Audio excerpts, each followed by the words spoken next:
Assalomualaikum, hurmatli kengash a'zolari. Bunda ishtirok qilayotgan, zor orqali ishtirok qilayotgan kengash a'zolari. Ruxsatlaringiz bilan endi Oliy attestatsiya komissiyasining ilmiy darajalar beruvchi ilmiy kengash to'g'risidagi nizomning 6-bobi 62 bandiga ko'ra ilmiy kengash raisi agar buni shartli himoya qilayotgan bo'lsa, shu majlisga raislik qilish vakolatidan ozod qilinish berilgan. Shu bo'yicha aynan men shogirdim bugun himoyaga chiqayotganligi uchun ilmiy kengash raisi o'rinbosariga vakolatni topshirish huquqiga egaman.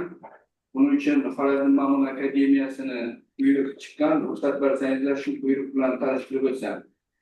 O'zbekiston Respublikasi Fanlar akademiyasi, Xorazm Ma'mun akademiyasi 2025-yil 21-iyuldagi 6 sonli buyrug'idan ko'chirma. Ilmiy kengash majlisini olib borish to'g'risida Safarov Qalandar Abdullayevichga ilmiy darajalar beruvchi ilmiy kengash to'g'risidagi nizomning dissertatsiyani himoya qilish yuzasidan ilmiy kengash majlisini o'tkazish to'g'risidagi 6-bobi 62 bandiga ko'ra 2025-yilning 25-iyul sanasida talabgor Shodlik Ibragimov dissertatsiyasi himoyasi o'tkazilayotganda ilmiy kengash majlisiga raislik qilish faoliyatiga ruxsat berilsin. Ruxsatlaringiz bilan bugungi ilmiy kengashni olib borish uchun raislik vazifasini Safarov Qalandar Abdullayevichga topshiramiz. Rahmat. Assalomu alaykum. Hurmatli ilmiy kengash a'zolari. Agar ruxsat bersangiz shu kengash bo'lib o'tirib temalar sifatlashib o'tsak. Bugungi ilmiy kengash majlisida 13 nafar a'zodan 13 nafari ishtirok etyapti. Quorum bor. Kengash o'z ishini boshlash vakolatiga ega. Majlisni ochish bo'yicha kimda qanday takliflar bor? Açılsın degan takliflar bo'lyapti. E'tirozlar bormi? Yo'q bo'lsa, ovoz berishingizni so'raymiz. Qarshi betaraflar yo'q, bir ovozdan qabul qilindi. Ilmiy majlisimizni ochiq deb e'lon qilamiz. Kun tartibida bir masala ko'rib chiqiladi. Bu ham Xorazm Ma'mun akademiyasi tadqiqotchisi Ibragimov Shodlik Botirovning 03.00.06 zoologiya ixtisosligidan aholi turar joylari, joy binolarida termitlarning tarqalishi va ularga qarshi kurash istiqbollari mavzusidagi biologiya fanlari bo'yicha falsafa doktori PhD ilmiy darajasini olish uchun tayyorlagan dissertatsiya ishining himoyasi. Dissertatsiya ishi Xorazm Ma'mun akademiyasida bajarilgan. Ilmiy rahbar biologiya fanlari doktori professor Abdullayev Ikrom Iskandarovich. Bu ishga rasmiy opponentlar sifatida biologiya fanlari doktori professor Mirzayeva Gulnora Saidaripovna, O'zbekiston Respublikasi Fanlar akademiyasi zoologiya instituti laboratoriya müdiri. İkinci rasmiy opponent biologiya fanlari doktori professor Sharif Alijon Karimovich, Andijon davlat universiteti kafedra müdiri. Yetakchi tashkilot Berda nomidagi Qoraqalpoq davlat universiteti. Kun tartibidagi masalaga qo'shimchalar bormi? Yo'qmi? Qo'shimchalar bo'lmasa, kun tartibini ovozga qo'yamiz. Tarafdorlar 13 qarshi, betaraf yo'q. Kun tartibi tasdiqlandi. Ruxsatingiz bilan kun tartibidagi birinchi masalani tashkiliy qismiga o'tsak. Chunki havo ham issiq, hamma ham shoshyapti menimcha. Dissertatsiya shaxsiy hujjatlari hamda ularning oliy attestatsiya kengashi tomonidan belgilangan talablarga mos kelishi haqidagi ma'lumot uchun ma'lumot berish uchun so'zni ilmiy kotib, biologiya fanlari bo'yicha falsafa doktori, katta ilmiy xodim Matiyaqub Zafarbek Sharipovga beramiz. Marhamat. Assalomu alaykum. Hurmatli rais, ilmiy kengash a'zolari, talabgor Ibragimov Shodlik Botirovning tegishli hujjatlari bilan tanishib, qisqacha ma'lumotnoma beramiz. Hisoblaringiz bilan tanishtirsin. İbrahimov şahidlik baktırış 1994 yıl Xorazm viloyatida Xiva tumanida bo'lgan. Millat o'zbek sinflar farzandi bor. Ma'lumotlar oliy. Mehnat faoliyati bo'yicha 2012-2013 yil Urganch davlat universitetining talabasi, 2017-2009 yil Urganch davlat universitetining magistri, 2020-2021 yil Xorazm Nomon akademiyasining staj va tadqiqotchisi, 2022-2024 yil Xorazm Nomon akademiyasining tayyor doktoranti.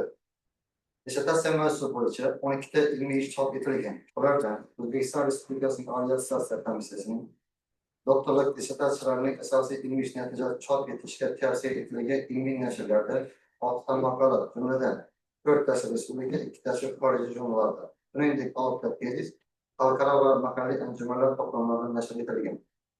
Ibragimov shahidlik malakaviy imtihonlar muvaffaqiyatli topshirgan, jumladan chet tili 62 ball, yaxshi, zoologiya 83 ball, yaxshi. Ibragimov shahidlik Batirovичning dissertatsiyasi Xorazm Nomon akademiyasining tabiiy fanlar bo'limining 7 may 2005 yildagi 5-sonli ilmiy seminarda muhokama qilingan va himoyaga tavsiya etilgan. Ibragimov shahidlik Batirovичning aholi turar joy binolarida termitlarning rivojlanishi, tarqalishi va ularga qarshi kurash istiqbollari mavzusidagi dissertatsiyasi 2025 yil 27 maydagi O'zbekiston Respublikasining Fanlar akademiyasining mintaqaviy bo'limi Xorazm Nomon akademiyasining huzuridagi ilmiy seminar ilmiy darajalar beruvchi tezlik 02-30-07-2022-149 raqamli ilmiy kengash qarshidagi ilmiy seminar majlisida muhokama qilingan va himoyaga tavsiya etilgan. Ibragimov shahidlik Batirovich tomonidan taqdim qilingan dissertatsiya ishi himoyasiga oid barcha hujjatlar rasmiylashtirilgan va ilmiy kengashga taqdim etilgan. Rahmat sizlarga. Hurmatli ilmiy kengash a'zolari, mana ilmiy kotib Ibragimov shahidlik Botirovich ma'lumotlari bilan to'liqlantirdi. Talabgorning hujjatlari yuzasidan ilmiy kotibga yoki talabgorning o'ziga savollar bormi? Ma'lumot uchun qabul qilinsin degan taklif tushyapti. E'tirozlar bormi? Kim shu taklifga rozi bo'lsa, ovoz berishingizni so'raymiz. Tarafdorlar. Qarshi, betaraflar yo'q, qabul qilindi. Endi keyingi bosqichga o'tamiz. Dissertatsiya mavzusining dolzarbligi, maqsadi, tadqiqot jarayonida olib borilayotgan asosiy ilmiy xulosalar va ishlab chiqilgan ilmiy va amaliy tavsiyalar to'g'risida ma'ruza qilish uchun so'z Ibragimov shahidlik Botirovichga beriladi. Marhamat, Ibragimov shahidlik. Reglament 20 minutgacha bo'lsa bo'ladimi? Marhamat.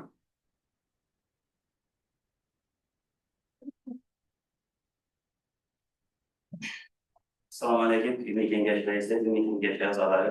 Men Xorazm Nomon akademiyasi tadqiqotchisi Ibragimov shahidlik Botirovich hali turar joy binolarida termitlarning rivojlanishi, ularning tarqalishi, ularga qarshi kurash istiqbollari mavzusida dissertatsiya ishimni himoya qilishga ruxsat so'rayman. Marhamat.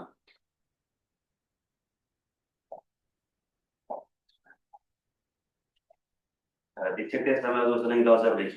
Bilamizki, uzoq yillar davomida termitlar yog'och va yog'och materiallarga juda katta zarar keltirmoqda.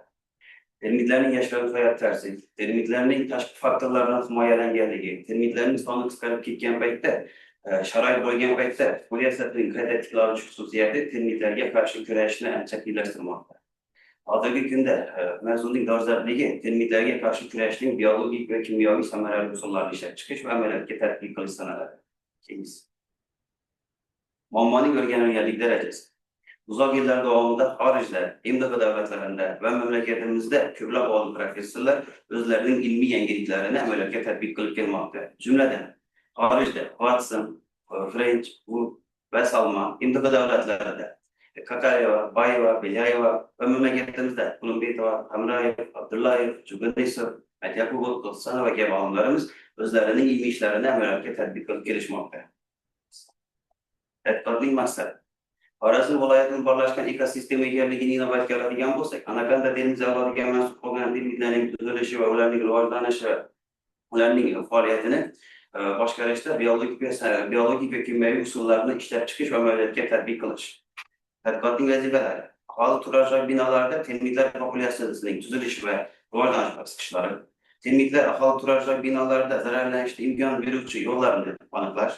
termitler zarardan aldığını alışda profilaktik işlerini işlep çıkış ve termitler sonunda nazaret kılışta işlep çıkılgan usullarını ameliyatga tatbiq qilish tadqiqotning vazifelari sanaladi. Yani, tadqiqot obyekti aholi turar joy binolarında anaqanday temiz oladigan mahsul termitlarning xastalari va turli kimyoviy preparatlar.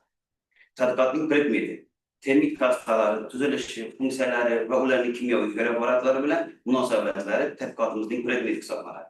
Dissertatsiya mavzumizda qo'yilgan ko'pchilik tadqiqotlar asosida quyidagi usullardan foydalanganmiz. Morfologik, vizual kuzatuv, entomologik, fenologik, statistik tahlil usullaridan tadqiqotimiz davomida keng qo'llanganmiz. Tadqiqotimizning ilmiy yangiligi. İlk bor Populus pyrinos, Metarizum anisoglia, fipronil va jalb qiluvchi stimulyator preparatlarini o'zaro aralashmasidan tayyorlangan patogenli yem xo'raklarni termitlarga ta'sir qildirib ko'rilgan. Anakonda termiz avlodi termitlarga mansub termitlarning populyatsion tuzilishi va rivojlanish bosqichlari ochib berilgan. Aholi turar joy binolarida termitlarning tashqi omillar ta'sirida migratsiyasi aniqlangan. Termitlarga qarshi kimyoviy hamda biologik preparatlarning samaradorligi oshirilgan va tuproqdan ajratib olingan Metarizum anisoglia zamburugining buyruqligi oshirilgan. Tadqiqot olib borilgan hududlar. Tadqiqotimiz Xorazm viloyatining deyarli barcha tumanlarida va Qoraqalpog'iston Respublikasining bir qancha tumanlarida olib borilgan bo'lib, quyidagi slaydda o'sha tumanlar orqali olib borilgan tajribalarning koordinatalari keltirilgan. Tadqiqot uslublari. Termitlarning xilma-xilligi, ya'ni ontogenezi rivojlanish bosqichlari, termitlarning preparatlar bilan o'zaro ta'sirlari, termitlarning xonadonlarga ko'rsatadigan zararini foizlarda aniqlash, termitlardan namunalarni to'plash, quyidagi bir qancha olimlarimiz o'zlarining tadqiqot usullarini fanga tatbiq qilib kelishgan. Xonadonlarga yaqin bo'lgan termit uyalaridagi 1 yillik koloniyaning rivojlanish fenologiyasi. Termitlar asosan rivojlanish bosqichida, ya'ni ontogenezda dekabr, yanvar, fevral, mart oylarida deyarli tuxum qo'yishga kirishmaydi. Odatda termitlar yil davomida 3 marta tuxum qo'yishga kirishadi. Bulardan aprel, may oylarida birinchi marta, iyul oylarida ikkinchi marta, keyingi sentyabr, oktyabr va noyabr oylarida 3-chi marta tuxum qo'yishga kirishadi va shunga mos ravishda iyun oylarida va oktyabr oylarida tuxum qo'yish miqdori, tuxumdan chiqadigan lichinkalarning miqdori va lichinkalarning voyaga yetish davridagi ishchi termitlarning miqdori ham o'sha iyun va oktyabr oylarida mos ravishda fenologik xaritada ko'p rivojlanish ko'rsatilgan. Keyingi slaydimizda Xorazm viloyati aholi turar joy binolarida termitlarning tomonidan zararlanish holatlari. Xorazm viloyatining deyarli barcha tumanlarida olib borilgan tadqiqotlarda har bir tumanda 500 ta xonadon nazorat ostiga olinib, termitlar bilan zararlanishi ko'zdan kechirilgan paytda birinchi o'rinda Xiva shahri 394 ta xonadon, 500 ta xonadon. Ikkinchi o'rinda Qo'shko'pir tumani 378 ta xonadon bo'lsa, oxirgi o'rinlarda Gurlan va Xiva tumanlari mos ravishda 5 va 8 ta xonadon, 500 ta xonadon ichidan zararlanishi aniqlandi. İşçi termitlar hujumi natijasida uy qismlarining zararlanishi sonlar hujumlar ko'rsatkichida berilgan.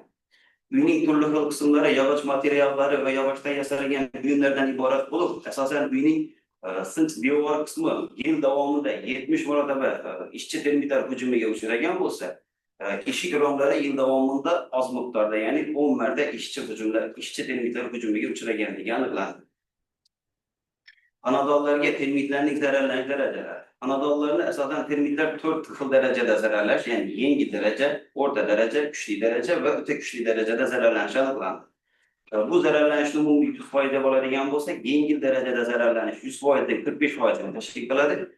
Juda kuchli darajada zararlanish 100% dan 4% tashkil qiladi. Quyidagi slaydda juda kuchli darajada zararlangan uylardan namunalar keltirilgan.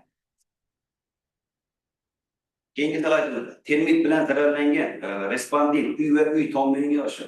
Respondentlar so'rovnomada qatnashgan shaxslar.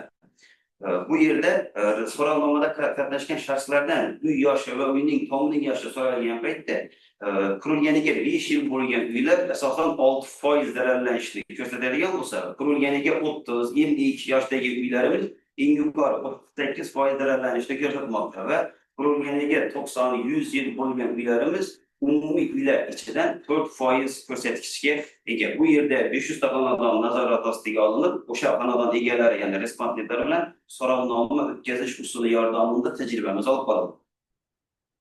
Keyingi slaydim. Aholi turar joy binolariga termitlarning shikastlanishini tashqi muhit omillari bilan tasdir.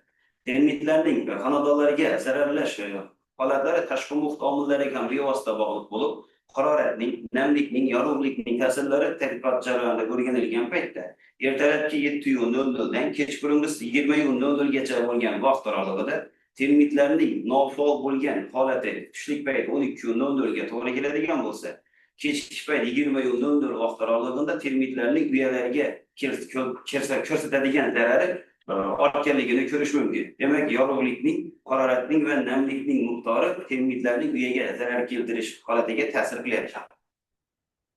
Keyingi slaydimizda anakonda termiz angiroz termitlariga qarshi diatomik tuproqning va nazorat tuprog'ining ta'siri. Bu yerda 3 xil takrorlash asosida laboratoriya sharoiti Xiva shahri, Tuproqdala tumani va Urganch tumanlarida diatomik tuproq va nazorat tuproqlari 3 marta takrorlanish natijasida tajribalar qo'yildi. Diatomik tuproq kremniy 4 oksidi bilan boyitilgan tuproq, nazorat tuprog'i termitlarning uyasidan olib kelingan oddiy tuproq hisoblanadi. Diatomik tuproq tadqiqotimiz davomida termitlarning 100% o'lim ko'rsatkichiga borishi aniqlangan bo'lsa, nazorat tuprog'ida deyarli o'lim ko'rsatkichi 0% ga teng bo'lishi aniqlandi. Termitlarning zararlanishini oldini olishda diatomik tuproqdan namunalar keltirganmiz bu slaydimizda. Termitlarga qarshi kurash choralari.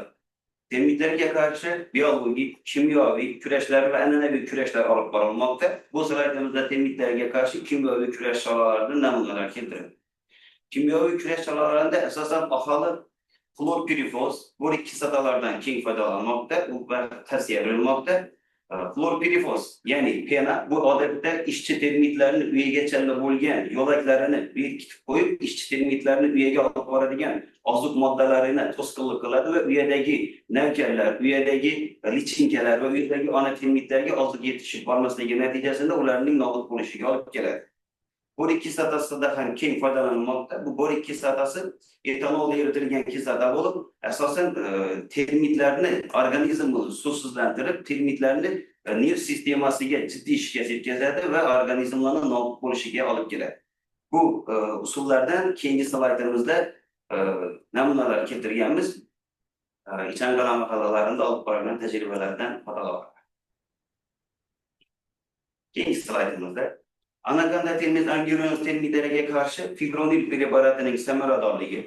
Fibronil preparati bu kimyoviy preparat bo'lib, bu yerda Xiva shahri, Qo'shko'pir, Tuproqdala tumanlarida fibronil preparatidan tayyorlangan namuna va xuddi o'sha Xiva shahri, Qo'shko'pir va Tuproq tumanlarida nazorat variantlari asosida olib borilgan tajribalarimiz bu ham 3 marta takrorlanish asosida amalga oshirildi. Fibronil preparati 100 ml suvga 5 ml, 15 ml va 25 ml miqdorda aralashtirib 3 xil dozada preparat tayyorlandi va keyingi tajribamizda nazorat variantlari olindi. Nazorat varianti 100 ml suvga 1 ml fibronil preparatini aralashmasi hisoblanadi. Dastlabki 5 ml aralashtirmasida 23%, 15 ml va 25 ml aralashmasida mos ravishda 64 va 94,7% samaradorlikka erishildi. Demak, fibronil preparatini 100 ml suvga dozasini ko'proq qo'shadigan bo'lsak, termitlarga salbiy ta'sir ko'rsatib, o'lim ko'rsatkichini 94,7% gacha oshirishi aniqlandi. Xiva shahri, Qo'shko'pir tumani va Tuproqdala tumanlarida 100 ml suvga 1 ml fibronil preparatini aralashtirgan paytimizda buning ta'sir kuchi uncha sezilarli bo'lmaganligi uchun o'lim ko'rsatkichi deyarli 0% ekanligi aniq. Keyingi slaydimizda anakonda termiz angiroz termitlariga qarshi imidacloprid preparatining tajribada sinovlari aks ettirilgan bo'lib, bu yerda 2 xil tajriba olib borildi. Imidacloprid preparatining va uning nazorat variantlari olib borildi. Imidacloprid preparati 100 ml suvga 10 ml miqdorda aralashmasi, nazorat varianti 100 ml suvga 1 ml miqdorda aralashmasi 2 xil variantda tayyorlandi.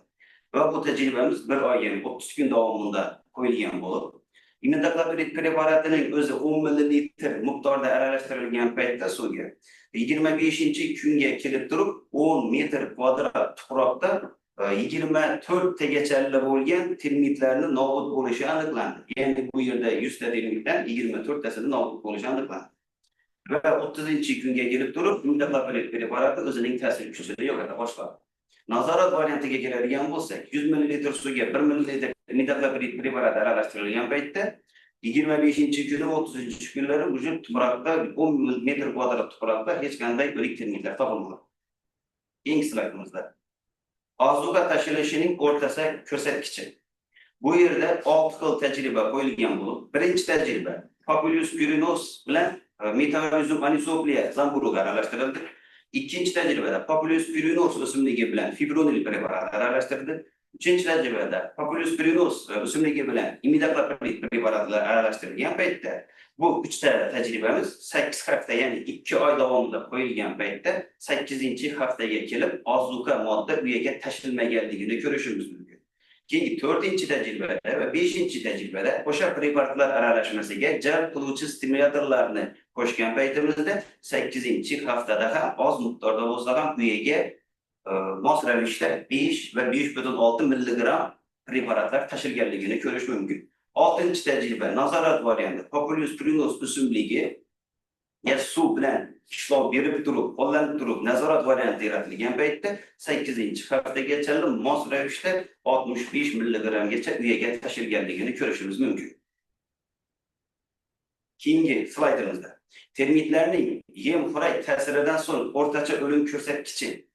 Termitlar yem-xo'rakni u yerga tashigandan keyin u yerdagi o'lim ko'rsatkichi o'rganilgan tajribamizda bu yerda 8 hafta davomida o'rganilgan tajribada 1000 ta termit asosan olingan bo'lib, PPMA, PPR va PPI preparatlari dastlabki 3 ta tajribada aralashtirilgan paytda 8-haftaga mos ravishda 499 ta termit 1000 ta termitning ichidan nobud bo'lganligini kuzatishimiz mumkin.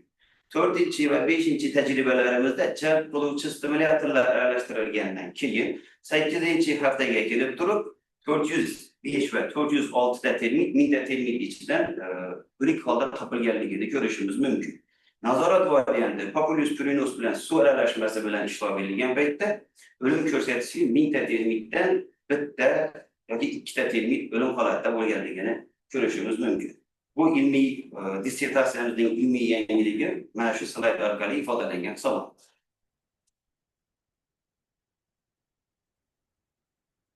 Dissertatsiya mavzuning asosiy slaydlari mohiyati shulardan iborat bo'lib, bu yoqda shu dissertatsiya mavzusida olingan xulosalar. Rahmat. Marhamat, hurmatli kengash a'zolari, dissertatsiya mavzusini tugatdi. Endi savol-javoblarga o'tsak, marhamat, kimda savollar bo'lsa? Marhamat. Do'stlar nazarlarim. Savolim shundan iborat edi. 11-chi slaydni ochib ko'rasizmi?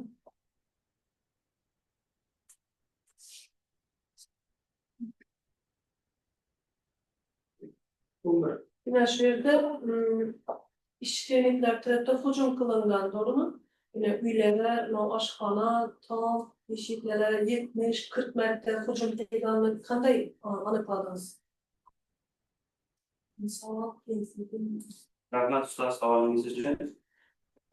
Dissertatsiyamizda ishchi termitlarning kuy qismlariga zarar miqdorini aniqlashda asosan vizual kuzatuv metodidan foydalangan bo'lib, yil davomida sinch devor 70 marta, eshik romlari esa eng ozi 10 marta zararlanganligini ko'rish mumkin. Vizual kuzatuv asosida bu tajribani qo'yganmiz. Demek bir yılda 70 metre güzelken. Yani hücum kılıngan. İkinci savolim, yine siz kimyoviy ve biyolojik küreş alıp bardınız dediniz, doğru mu? Biyolojik qanday küreş alıp bardınız termitlerine karşı? Rahmat ustoz savolingiz uchun.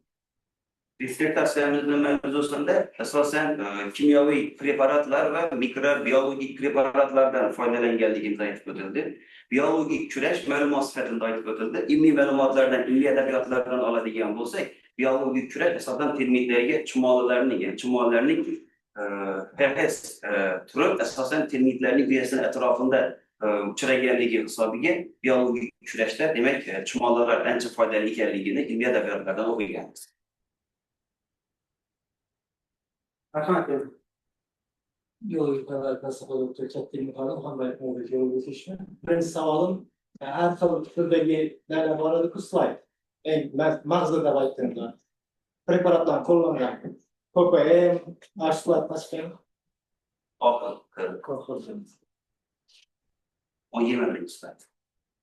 Şu slaytta hazır bir eleman düşünüşünce biyolojik preparatlara ştamla alınan mikroorganizmalara bağlı bir yerde doğru mu? Kimyai maddeler bağlı. Şuları her türlü koşul kombinasyonlar. Şunu değil mi? Şu yerde misal mikroorganizmalara kimyai preparatlar tesir kılıp bulanı öldürüp koymadı mı? Siz ne? Yasadan her türlü kombinasyonlar izle. Buyurun sağ olun. Cevap verelim. Rahmat ustaz, savolingiz uchun. Bu yerda qo'llanilgan preparatlar ancha xilsiz bo'lib va bu standartlarga javob bera oladigan preparatlar bo'lganligi uchun bu tajribada qo'llanishdan oldin Propylenoz bu Turkiston oqish teragi hisoblanadi. Metariozum anisopia bu zamburug hisoblanadi. Fipronil bu kimyoviy preparat, imidacloprid ham kimyoviy preparat hisoblanadi. Va bularning bir-biriga aralashmasi tajribadan oldin sinovdan o'tkazilgan va bular bir-biriga aralashtirilganda ancha faolligi kuzatilgandan keyin tajribaga qo'yganmiz. Misal meteorizm degani mikroorganizm. Zamburug. Shuna kimyoviy modda ta'sir etsa o'ldirib qo'ymadimi unda? Masalan, Kimyoviy preparatlar bilan ishlov berilgan paytda hech qanday zararli tomonlari kuzatilmadi. Shundan keyin patogenlik gem tayyorlandi. yani ikinci savolim urbanlaşgan ekotizm deganda nima tushunasiz? Rahmat ustoz savolingiz uchun. Ekosistema tabiiy va sun'iy degan bo'lsak, sun'iy ekosistema, agroekosistema, urbanlashgan ekosistema va kosmik ekosistemalarga bo'linadi. Agroekosistema bu asosan qishloq xo'jaligiga uchun ajratilgan ekosistema bo'lsa, urbanlashgan ekosistema bu sanoatlashgan ekosistema hisoblanadi. Urbanlashgan ekosistemada sanoatlashgan ekosistema nazarda tutilmoqda. Keyin bir rasmda bor slayd bor edi. Qishloqlar turbat daralarni. Sen konuşmasın. 18-slayt. Aynen şu. Hazır şu yanlışmasam aklamak mı bu kuyu nerede? Dar sert tutsalar kuyular zarar yok mu? Kimyai madden sert kullanılır mı? Bu yerda himoya chora-tadbirlari amalga oshirilgandan keyingina kimyoviy preparatlar bilan ishlov berish jarayonlari amalga oshirilmoqda. Asosan bu yerda uning tom qismiga kimyoviy preparat bilan ishlov berilayotgan tasvirlar ko'rsatilgan. Yok kuyun üstünde sert tutsa. Endi himoya vositalari ko'rilgandan keyin olib borilgan tajriba hisoblanadi. Başka sorun yok. Marhamat, yana kimda savollar bor? Marhamat. Mumkinmi? Marhamat. Assalomu alaykum. Menda bir ikkita savol bor edi. Birinchi savolim termitlar bo'yicha endi bilamiz O'zbekistonda juda katta hajmda ishlar olib borilyapti. Masalan, Qoraqalpog'istonda ham masalan Ikrom og'ang o'zi bor, undan Tangribergen og'a bor, ularning shogirdlarining qancha himoyalarini ko'rganmiz. Ularda ham shu qarshi kurash usullari bor. Sizning shu qarshi kurash usullaringizda ularning ishlaridan nima farqi bor? Siz qo'llagan usullarni, siz qo'llagan preparatlarni ular qo'llamaganmi? O'xshashlik joylari bormi? Birinchi savol. Javob beraversangiz. Rahmat ustoz savolingiz uchun. Dissertatsiyamiz mavzusida biz foydalangan preparatlar Metariozum anisoplia, Fipronil, imidacloprid, Propylenoz preparatlari oldin alohida qo'llanilganligiga guvoh bo'lganmiz. Mavzumizning ilmiy yangiligi shundan iboratki, Fipronil preparati, Metariozum anisoplia, Propylenoz va jalb qiluvchi stimulyatorlar to'rttasi birgalikda aralashma ko'rinishida patogenli yem xarakter olganligi dissertatsiyamizning ilmiy yangiligi hisoblanadi. Bu yerda to'rtta preparat o'zaro aralashma ko'rinishida samaraliroq yem xarakter oladi patogen. Marhamat. Ikkinchi savolim bor edi. Mumkinmi? Ha, bu yerda mana yozilgan jami 1157 ta xonadonda termitlar bilan zararlangan. Shulardan masalan Qo'shko'pir tumanida 378, Xiva shahrida 394 eng ko'pda. Masalan bu yerda mana Xiva tumani va Gurlan tumanida juda ham kam. 5 ta xonadon deydi. Bu darajada farqlar nima uchunligini o'rgandingizmi? Rahmat ustoz savolingiz uchun. Savolingizga quyidagicha javob beraman.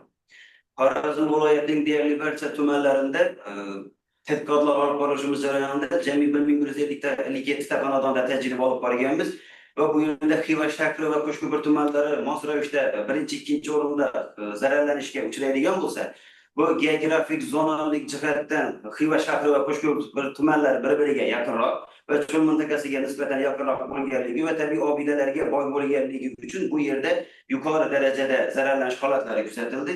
Ve Gürlen tumani ve Xiva tumanlarında 5 ta ve 8 ta zararlanish kuzatildi. Bu yer asosan cho'l mintaqasiga uncha yaqin bo'lmagan va tabiiy obidalarga uncha boy bo'lmagan zonalar bo'lganligi uchun tafovut shuni hisobiga yuzaga kelmoqda. Javobim quyidagicha. Qanaqa o'zim uchun bitta savol bor edi, juda ham qiziqyapman. Masalan, deymanda O'zbekistonda termit umuman yo'q bo'lib ketsa, tabiatga qanday salbiy ta'sir ko'rsatishi mumkin?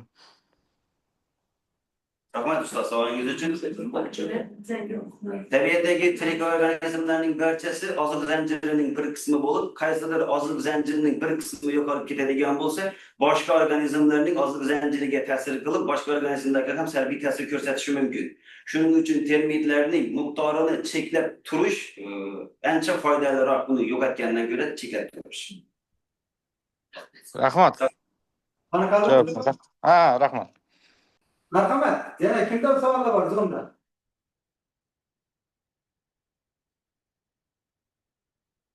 Ana bu slaydda. Bormi savollar? Yana slayd kerak bo'lsa savol bor. Yo'qmi savollar? Unda menda bir savol bor. Bitta beraylik mana. Rahmat avvalambor chiroyli ma'ruza uchun. Meni qiziqtirayotgan narsa qum qo'yish mavsumligi bo'yicha. Aytib o'tdingiz, yozda kamayib ketadi, qishda kamayib ketadi. Biz malikasini hech ko'rmadik deymiz-da, termitni. Siz nimaga asosan aytyapsiz? Savol tushuntiradimi? Rahmat ustoz savolingiz uchun. Tadqiqotlarimiz davomida termitlardan namunalar olib kelib, laboratoriya sharoitida o'rgangan paytimizda, laboratoriya sharoitida tuproq, termitlarning uyasidan olib kelingan tuproqning ichida nisbatan kattaroq bo'lgan ona malika termit deb hisoblab turgan termitimizni olib kelib laboratoriyada qo'yilganda, eng minimalniy 6 mm kattalikdagi termitlardan 500 tacha termitni o'sha tuproqqa qo'yib yuborib, shuni ma'lum bir vaqtdan keyin 1 yil davomida kuzatgan paytimizda 6 mm kattalikdagi termitlardan kichik bo'lgan 2 mm, 3 mm kattalikdagi termitlarni aniqlaganmiz va bundan xulosa shuki, demak termitlarni laboratoriya sharoitida tuxum qo'yib ko'payishiga guvoh bo'lganmiz. Va o'sha tuxum qo'yib ko'payish jarayonlari asosan bizda fenologik jadvalda ko'rsatilgan oylarga, ya'ni aprel, may, iyun va oktyabr, noyabr oylariga to'g'ri kelganligi asosida monitoring qilingan. Shu xulosaga kelgan. Hasharot biz mana bilamiz, to'g'risi ochig'i bu kollektiv bo'lib, jamoa bo'lib yashaydigan hasharotlarning ichida ishchi ham ba'zida shunday tuxum qo'yish xususiyatiga arilarda ham bor shunaqa holatlarda. Balki shunday emasmikan demoqchiman. Ya aynan malikani o'zi qo'ydi degan taxmin bormi sizda? Rahmat savolingiz uchun. Termitlarning uyasida termitlarni kastalar, ya'ni tabaqalarga bo'lingan bo'lib, termitlar guruh vazifalarni bo'lish bo'ladi. İşçi termitler odatda tuxum bo'lmaydi. Malika termitlar uchun o'rinbosar termitlar ajratib qo'yiladi. O'sha o'rinbosar termitlar malika termit vazifasini bajara olmagan paytda o'rinbosar termitlar, ya'ni malika sifatida ajratib olingan termitlar qo'yishi mumkin. Ishchi termitlar asosan oilani boqish va himoya qilish, ishchi va navkarlarni oziqlantirish vazifasini bajaradi. Malika termit yoki o'rinbosar termitlar bo'lishi mumkin. Tuxum qo'yish. İşte falasalarda dolu Türkiye'de olmuyor mu? Shuning uchun balkim bunda qanday degan ma'noda savol. Rahmat. Marhamat, kimda yana qanday savol bor? Marhamat. Ben sağlam müdürden bak, şu ahali yaşaş joylarına kimyo işlov bergan vaqtda shu xonadon egalari uyini tark etib turish kerakmi? Masalan, yashash xonadonini. Ikkinchi savolim, shu agar siz borib turib termitlarni kimyo kurashni o'rgatsangiz, buni shu xonadon egalari o'zi ham qo'llab bilan yo maxsus servis xizmat ko'rsatish odamlar bor ishlab berish kerakmi? Rahmat, savolingiz uchun. Termitlar bilan kurashishda asosan kimyoviy preparatlarni hidsiz, zararsiz, ya'ni inson uchun zararsiz bo'lganlar ajratib olingan bo'lib, servis orqali xizmat ko'rsatish hozirgi kunda 3-5% ko'rsatadi. Odatda bular kimyoviy va an'anaviy usullardan foydalanishmoqda aholi. Servis xizmati 3-5% tashkil qiladi termit kurashish ichida. Himoyalanish uchun mana bir miqdorda ta'sir kuchi bo'ladi, lekin uncha qiziq bo'lganligi uchun o'sha payt uydan chiqib turish tavsiya qilinadi. Yana bir kuyda uxlamiz, boshqa uyda. Rahmat. Qani qaldimi javob? Marhamat, yana kimda savol bor? Zafarbek marhamat. Assalomu alaykum. Yani biz bilamiz tadqiqot davomida haroratni temizlashga ta'sir qo'ysa, ularning ozga tozalashunda haroratning ta'siri bor. Bu birinchi savol. İkinci savol. Biz temizlashimiz uchun yog'och materiallarning ichki qismidan germalashini zararlashini bilamiz. Bu tadqiqot davomida necha asbob uskunalardan foydalandingizlar. Shu materialning ichida temiz bormi, yo'qmi? Rahmat savolingiz ustoz. Birinchi savolga javobim quyidagicha. Termitlarni uyaga ozuqa tashlanishida haroratning ta'siri bor. Termitlarga 15, 18, 20, 25 graduslarda uyaga termitlarni uyaga ozuqa tashlanishi o'rganilgan paytda 18-20 gradusda uyaga ozuqa tashlanishi faol ekanligi aniqlandi. Demak, termitlar 18-20 gradusda uyaga ozuqa tashlanishi faol bo'ladi. İkinci savolga quyidagicha javobim termitlarni yog'och qatlamlari orasida, devorlar orasida aniqlashda o'zlarimizda mavjud bo'lgan teplovizor va insektor detektor asboblaridan keng foydalanganmiz. Bular 15 santimetrgacha bo'lgan ichki qatlamlardagi issiqlikni sezish asosida termitlarni bor yo'qligini aniqlab beradi. Yana kimda savollar bormi? Marhamat. Yeterli menimcha. Belki yeterli. Yeterli. Yetadi, o'zi ko'p bo'ldi savollar. Bir chiroyli bir 10 slaydda bo'lgan. Shunda Xiva shahrining ichida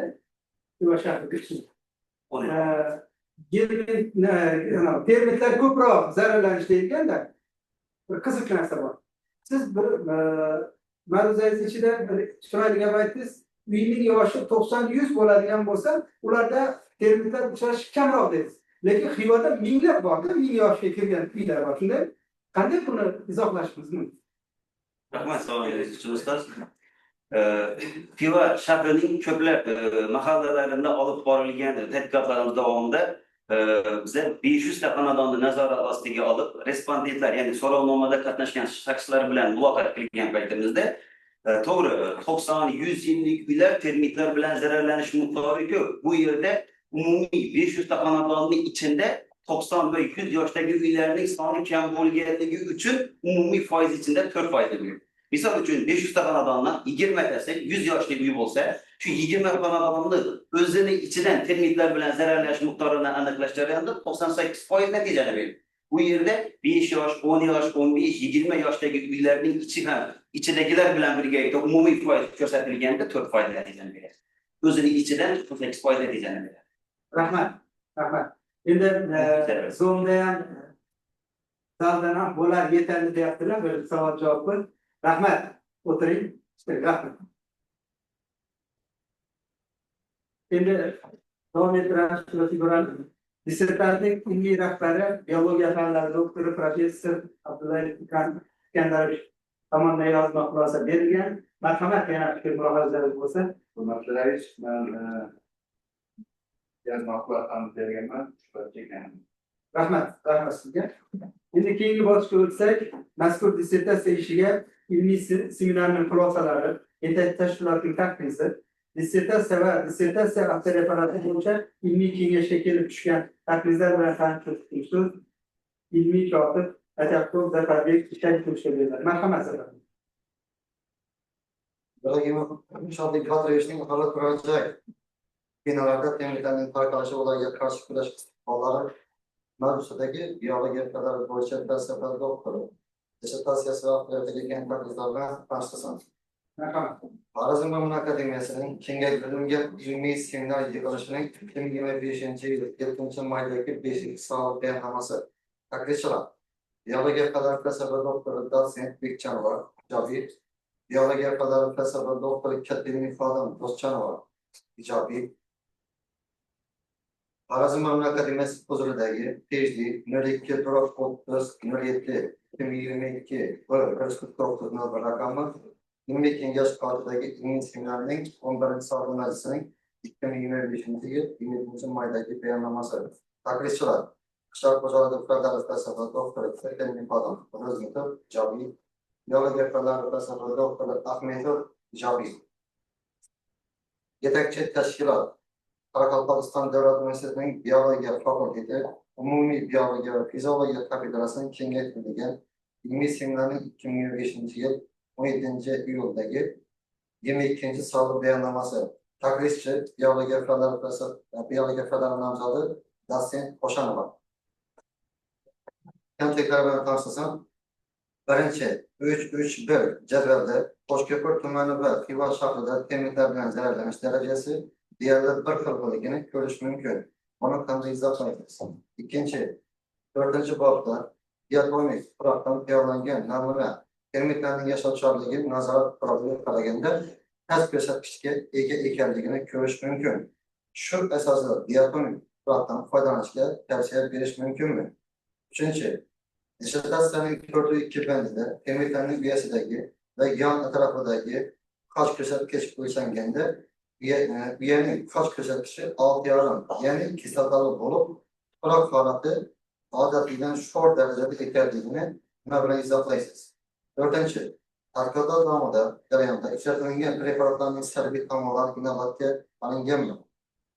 Beshinchi, siz dissertatsiyangizda bir qancha preparatlarni PP, MA, I, P sinovdan o'tkazgansiz. Shu tajribalaringizning sizdan oldingi tadqiqotchilarning ishlaridan afzalligi nimada? Oltinchi, dissertatsiyaning maqsadidan kelib chiqadigan bo'lsak, oz sonli termitlar bilan zararlangan xonadonlarga qanday kurashish chora-tadbirlari olib borilgan? Avtoreferatga kelgan takliflar: Gulyayev nomidagi Yevrosiyo Milliy universitetining atrof-muhit muhofaza qilish boshlari muhandisligi kafedrasining professori, biologiya fanlari nomzodi Akbayeva, ijobiy; Ozarbayjon G'arbiy Kaspiy universitetida professor, biologiya fanlari doktori Natik Mirzayev, ijobiy; Samarqand davlat veterinariya meditsinasining chorvachilik va biotexnologiyalar universitetining biologiya, ekologiya va dorivor o'simliklarning kafedrasining professori, biologiya fanlari doktori Maymunov, ijobiy; Abu Rahim Beruniy nomidagi Urganch davlat universitetining tabiiy va qishloq xo'jaligi fanlari fakulteti biologiya kafedrasi qishloq xo'jaligi fanlari doktori professori Satipov, ijobiy; Sharaf Rashidov nomidagi Samarqand davlat universitetining zoologiya kafedrasining dotsenti, biologiya fanlari doktori Qudratov, ijobiy; Termiz davlat universitetining Termiz davlat muhandislik va agrotexnologiyalar universitetining o'simliklar himoyasi, agrofimiya va agroqurolshunoslik kafedrasining professori, qishloq xo'jaligi fanlari doktori Aytmuratov, ijobiy; Termiz davlat universitetining tabiiy fanlar fakulteti zoologiya kafedrasining professori VB biologiya fanlari nomzodi Eshnazarov, ijobiy; Guliston davlat pedagogika institutining magistratura bo'limi boshlig'i, biologiya fanlari falsafa doktori Mahmudjonov, ijobiy; Sharaf Rashidov nomidagi Samarqand davlat universitetining zoologiya kafedrasi assistenti, biologiya fanlari falsafa doktori Rahimov, ijobiy; Termiz davlat universitetining tabiiy fanlar fakulteti zoologiya kafedrasining mudiri, biologiya fanlari falsafa doktori dotsent Rahmatulloyev, ijobiy; Samarqand davlat pedagogika institutining Tabiiy Fanlar Fakülteti Biyologiya kafedrasi dotsenti Mirzayev ijobiy. Mirzo Ulug'bek nomidagi O'zbekiston Milliy universitetining zoologiya kafedrasining dotsenti Biyologiya fanlar professori doktori Elmuratov ijobiy. Samarqand davlat veterinariya meditsinasi chorvachilik va biotexnologiya institutining biologiya ekologiya davlat xususida kafedrasi Biyologiya fanlar professori doktori Egamqulov ijobiy. Mirzo Ulug'bek nomidagi O'zbekiston Milliy universitetining zoologiya kafedrasining dotsenti Biyologiya fanlar nomzodi Qo'chqarov ijobiy. Rahmat. Mana ilmiy kotib dissertatsiya ishi bo'yicha Zafar rahmat. Dissertatsiya ishi bo'yicha ilmiy kengash kelib tushgan takliflar bilan tanishtirib o'tdi. Hurmatli ilmiy kengash a'zolari, ilmiy kotibga ilmiy kengashga kelib tushgan takliflar bo'yicha savollar bormi? Yo'q bo'lsa, yetakchi tashkilot takrizining ko'rsatgan kamchiliklarga javob berish uchun so'z Dragut Shodlikka beriladi. Marhamat. Avvalambor yetakchi ilmiy tashkilotga minnatdorchiligimni bildirib, ko'rsatilgan kamchiliklarga quyidagicha javob beraman. Birinchi, Portugal tumani va Xiva shaharlari geografik joylashuvidan bir-biriga yaqin bo'lganligi hisobiga va umriy zonaga yaqin bo'lganligi hisobiga termitlar bilan saralanish miqdori ko'proq hisoblanadi. Ikkinchisi, diatom tuproq kremniy oksidlar tuproq bo'lib, bularni asosan foydalanishga tavsiya berish mumkin fundamentlarga va uning tashqi qismiga suvoq sifatida. Ikkinchi kamchilikka javob. Tadqiqotimiz davomida ishlatilgan preparatlar asosan o'z standartiga javob bera oladigan va hissiz bo'lgan preparatlardan foydalanganmiz. Ikkinchi kamchilik uchun javob. Dissertatsiyamiz davomida Populospirinoz, Metarhizium anisoplia, Imidacloprid va Fipronil preparatlaridan foydalanganmiz. Oldingi qilingan ilmiy ishlardan afzalligi bu preparatlarning birgalikda tayyorlangan patogenli yemxo'rak tayyorlanganligi. Ikkinchi kamchilik uchun javobim.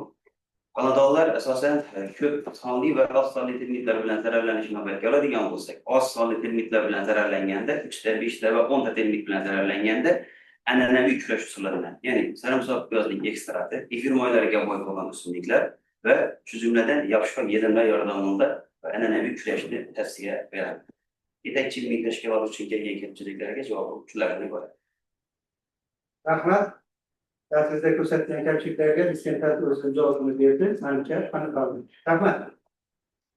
Dissertatsiya himoyasini davom ettiramiz. Endi so'z dissertatsiya ishi bo'yicha, ya'ni kengash a'zosi rasmiy opponent O'zbekiston Respublikasi Fanlar Akademiyasi Biologiya instituti laboratoriya mudiri, biologiya fanlari doktori, professor Mirzayeva Gulnora Saidaliqo'naga beramiz. Marhamat Gulnora. Avvalambor assalomu alaykum, hurmatli ilmiy kengash raisi, o'rinbosari, a'zolari va qadrli hamkasblar. Ruxsatingiz bilan Xorazm Ma'mun akademiyasi tadqiqotchisi Ibragimov Shodlik Botirovichning aholi turar joy binolarida termitlarning rivojlanishi, tarqalish va ularga qarshi kurash istiqbollari mavzusidagi 03-0006 zoologiya ixtisosligidan biologiya fanlari bo'yicha falsafa doktori ilmiy darajasini olish uchun tayyorlagan dissertatsiya ishiga rasmiy opponent sifatida taqrizimni qisqacha bayon qilaman. Bugungi dissertantimizni taqdimotidan ham ko'rdik, juda qiziqarli mazmunli taqdimot qildi va mavzuning dolzarbligiga alohida to'xtalib o'tdi. Barchamizga ma'lumki, bugungi kunda termitlar muammosi, ya'ni hasharotlar dunyoda shunchalik ko'p bo'lishiga qaramay, hukumat darajasigacha olib chiqilgan hasharotlardan biri hisoblanadi. Bugun bu dissertatsiya mobaynida ham bir necha bor takrorlandi. Termitlarni keltirib chiqarayotgan muammolari ilmiy kengash a'zolari tarafidan ham alohida savollar berildi. Bu borada termitlar bo'yicha juda ham ko'p ishlar amalga oshirilyapti.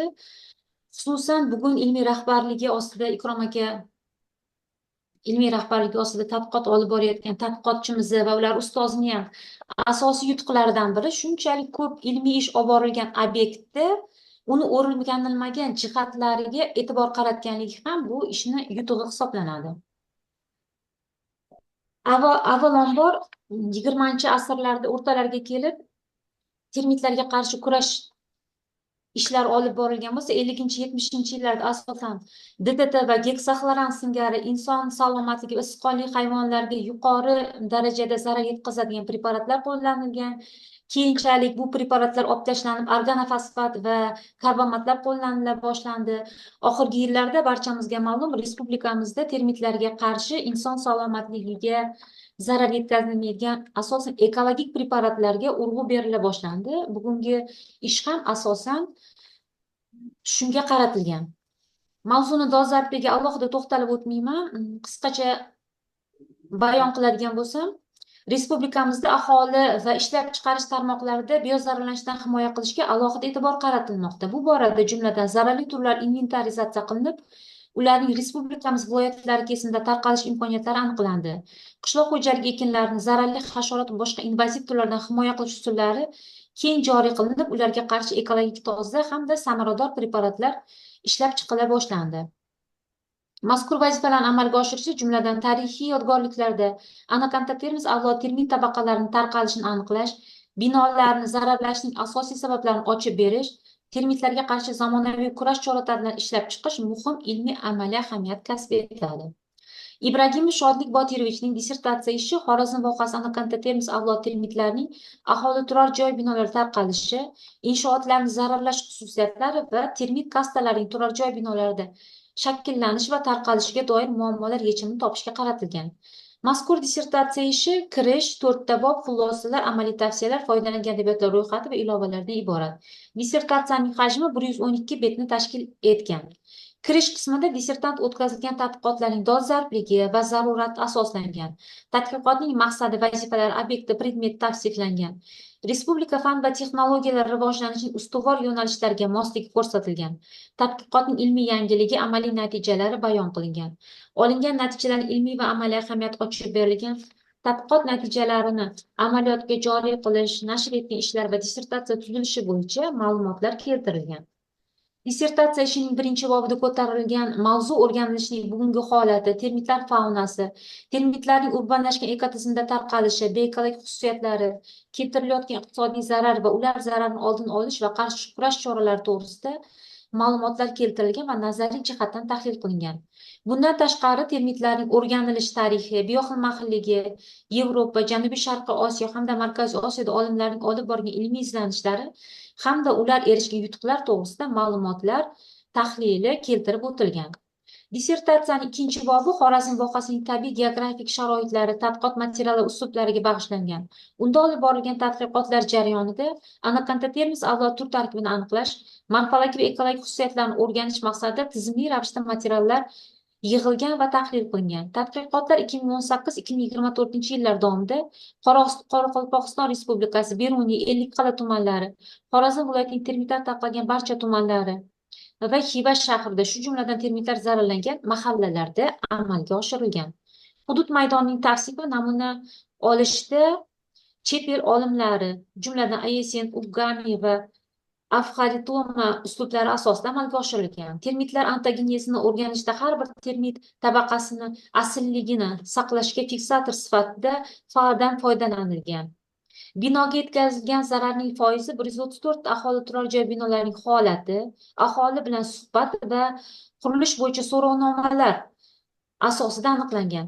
Termitlarga insekitsid preparatlar ta'sirini o'rganish maqsadida tadqiqotlar belgilangan uslublar asosida amalga oshirilgan. Dissertatsiya ishining 3-bobi aholi turar joy binolarida termitlarning hayot sikli, rivojlanish, migratsiyasi, termitlarning binolarga kirib kelish sabablari asoslab berilgan. Bob 5 ta bo'limdan iborat.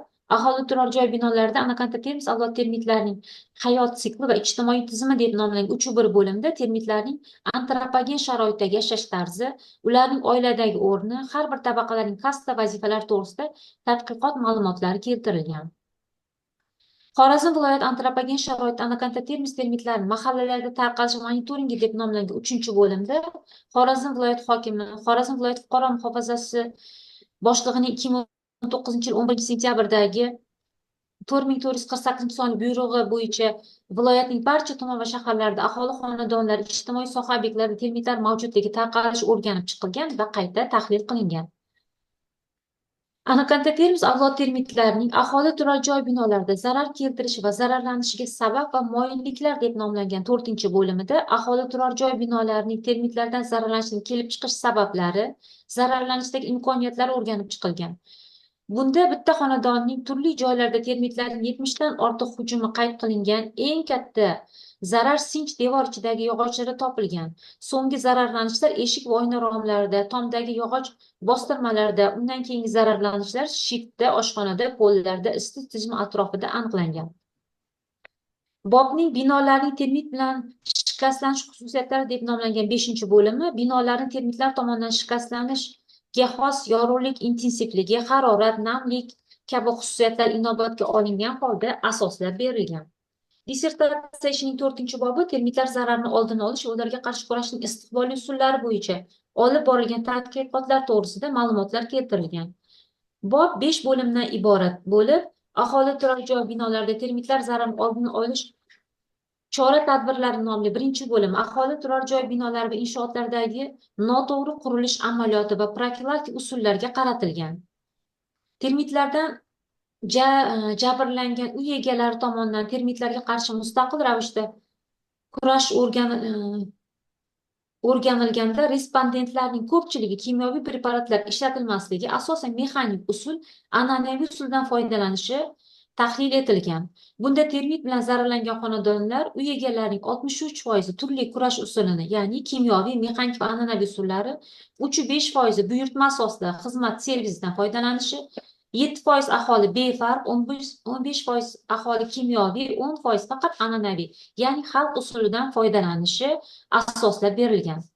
Ekologik omillarga termitlarning moslashuvi va munosabatlarini o'rganish asosida kurash choralarini aniqlash nomli 2-bo'limida termitlar mavjud bo'lmagan tuproqlar, termitsiz tuproq, ya'ni qiymatlari 805 bo'lib, bu termit uyasi atrofidagi tuproq qiymatlaridan 686 dan ancha yuqori bo'lishi qayd qilingan. Fibronil preparatning uy sharoitida 15-25 ml ishchi suyuqligi, dala sharoitida 25-30 ml me'yorda ishchi suyuqligi 64 va 95% natija berishi yuzasidan ma'lumotlar keltirilgan. Xulosalar 12 banddan iborat bo'lib, 110 va 112 sahifalardan dissertatsiya matni 110 sahifadan o'rin olgan hamda talab darajasida adabiyotlar ro'yxati shakllantirilgan. Dissertatsiyada erishilgan yutuqlar bilan bir qatorda ayrim kamchiliklar ham qayd etilgan. Ular quyidagilar. Birinchi kamchilik: 2022-24 yillar davomida o'tkazilgan tajribalarni umumiy jadval asosida emas, yillar kesimida alohida jadval ko'rinishida berilsa maqsadga muvofiq bo'lar edi. Ikkinchi kamchilik: 4.2 jadvalda PP, MA aralashmasidan tayyorlangan patogenli preparatga qaraganda PP, MA, GQS aralashmasidan tayyorlangan patogenli preparat termitlarga oziqa sifatida yem-xo'rak holatida berilganda o'lim ko'rsatkichi nisbatan pastroq natija bergan. Bu holat nima bilan izohlanishi ochib berilmagan. Uchinchi kamchilik: dissertatsiya ishining termitlar bilan kurashish bobida bir qancha preparatlardan foydalanishni keltirib o'tilgan. Shu yerda fibronil preparati termitlar rivojlanishining qaysi bosqichida qo'llanilganda samaradorligini ortib borishi ko'rsatilmagan. To'rtinchi kamchilik: dissertatsiya ishining termitlar bilan kurashishda 4-4-1 jadvallarda qo'llanilgan preparatlarning qaysilari mikrobiologik preparat va qaysilari kimyoviy preparat ekanligi urg'u berib o'tilganda maqsadga muvofiq bo'lar edi.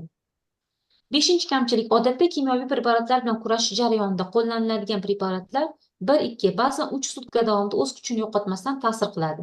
Lekin imidaklopirid preparati qo'llanilganda 4-3-2 jadvalda 30 kun davomida ta'sir qilish keltirib o'tilgan. Buni qanday izohlash mumkin? Va oxirgi kamchilik sifatida ko'rsatganmiz, bilamizki, termitlarning ishchi vakillaridan tashqari qolgan tabaqalar uyadan kamdan-kam hollarda tashqi muhitga chiqadi. Mazkur ishda asosan qo'llanilgan preparatlar ishchi termitlarga qarshi kurashish aks etganmi yoki uyadagi qolgan tabaqa vakillariga hammi ta'siri ochib berilmagan. Umuman olganda, avtoreferaat mazmuni dissertatsiya ishining asosiy yo'nalishlari va qamrovini o'zida ifodalangan. Dissertatsiya va avtoreferatda ko'rsatilgan kamchiliklar ishining umumiy mazmuniga ta'sir ko'rsatmaydi.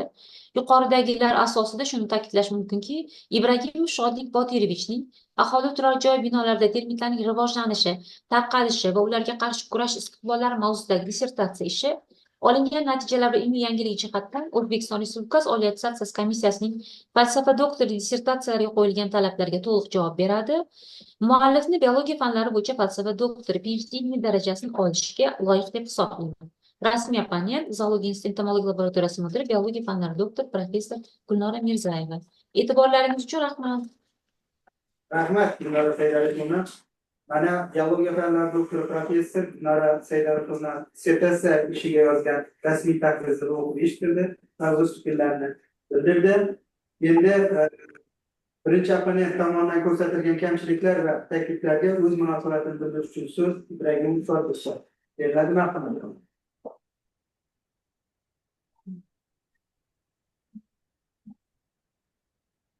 Avvalambor hurmatli vaqtingizdan yamatdan dissertatsiya ishini vaqtlarimizdan ko'p berganingiz uchun minnatdorchiligimni bildiraman va quyida keltirilgan kamchiliklarga o'z izohlarimni o'qib eshitiraman. Birinchi kamchilik uchun javobim quyidagicha. Bu yerda keltirilgan taklifingiz o'rinli va buni keyingi ishlarimizda inobatga olamiz. İkinci kamchilik uchun javobim PP-EMA preparatlarga qaraganda PP-EMA, I va JKS aralashmasidan tayyorlangan preparatlar bu yerda solishtirilgan paytda PP-EMA bu tez ta'sir qiladi, lekin kamroq olish darajasi sekinroq. PP-EMA, I va JKS aralashmalari esa asta-sekinlik bilan ta'sir qiladi va kamroq darajasi kengroq bo'lganligi uchun ikkinchi tajribamizdagi natijalar yaxshiroq chiqadi. Uchinchi kamchilik uchun javobim fibronil preparati bu asosan ishchi termitlarning ichinkalik davrida ta'sir qiladi. Sababi ishchi termitlarning tana qoplog'icha, qitil qoplog'icha uncha mustahkam bo'lib ulgurmasidan oldin fibronil preparatidan tayyorlangan bu dozamiz termitlarning tanasiga so'rilish darajasi tezroq bo'ladi, ularning nobud bo'lish ko'rsatkichi yuqoriroq bo'ladi. To'rtinchi kamchilik uchun javobim bizlar ishlatgan preparatlar dissertatsiyamiz davomida bir qancha mikrobiologik va kimyoviy preparatlardan foydalanganmiz. Bundan Metarhizium anisoplia bu mikrobiologik preparat, fibronil, klorpirifos va imidacloprid preparatlarimiz esa kimyoviy preparatlar hisoblanadi.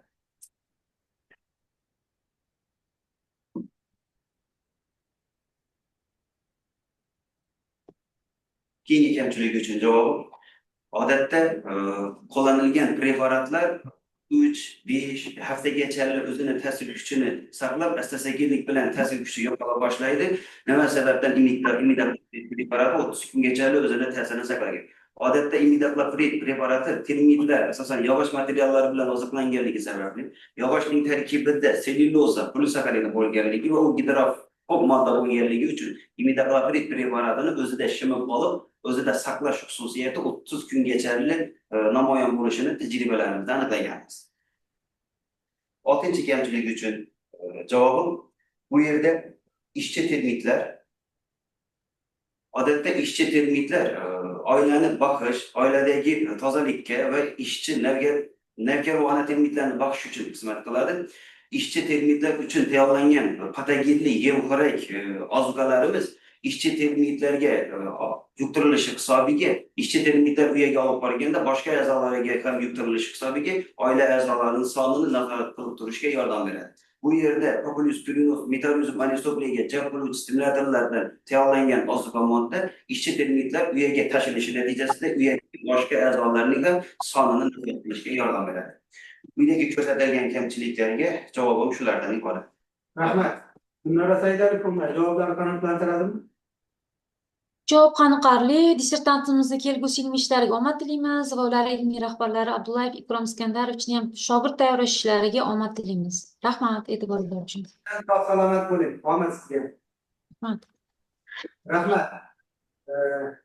Endi so'z dissertatsiya ishi bo'yicha ikkinchi rasmiy opponent Andijon davlat universiteti kafedra mudiri, biologiya fanlari doktori, professor Fanov Andijon Fanning o'tkaziladi. Marhamat, Alijon Karim. Rahmat, hurmatli rais. Ovozim eshitilyaptimi? Eshitilyapti, juda chiroyli eshitilyapti. Alijon Karimovich, agar mumkin bo'lsa, biroz bir xabaringiz bormi? Gulnora Saydarovna juda chiroyli charhlab tushuntirib berdilar dissertatsiyadan keyin. Shu asosiy joylariga to'xtalib o'tsangiz, nima deysiz? Kunlarda qiynalyapti. O'zi shuni so'ramoqchi edim, mendan oldin aytib qo'ydingiz. Rahmat, rahmat. Marhamat. Albatta birinchi taqrizchimiz mana opponentimiz o'zini atroflicha taqriz bilan tanishtirib o'tdi. Men qisqacha o'zimni fikrimni va ko'rsatilgan kamchiliklar va qaror qismini sizlarga yetkazsam. Demak, Xorazm Ma'mun akademiyasi tadqiqotchisi Ibragimov Shodlik Botirovichning aholi turar joy binolarida termitlarning tarqalishi va ularga qarshi kurash istiqbollari mavzusidagi dissertatsiya ishiga rasmiy opponent taqrizi. Termitlar o'ziga xos yashash tarzi, biologiyasi, ekologiyasi va jamoalaridagi murakkab ekologik munosabatlar bilan ajralib turuvchi hasharotlar turkumi sanaladi. Sapunov ishlarida ta'kidlanganidek, termitlar turlar soni kamligi, lekin miqdor zichligi, ekstremal yuqori biomassasi, keyingi 100 yilliklarda populyatsiya sur'atlarining jadal yuqorilashib borishi hisobiga oziqlanish maydonlari chegaralarini kengayib borishi hamda madaniy va tabiiy sinozlar bo'ylab jadal tarqalib borayotganligi, yog'och va yog'och inshootlarini kemirib insoniyatga ofat keltirishligi, uglerodni davra bo'ylab aylanishiga hamda atmosfera havosi tarkibidagi metan va uglerod ikki oksidi konsentratsiyasining ortishiga ta'sirini o'tkazishi bilan ajralib turuvchi hasharotlar sirasiga kiradi.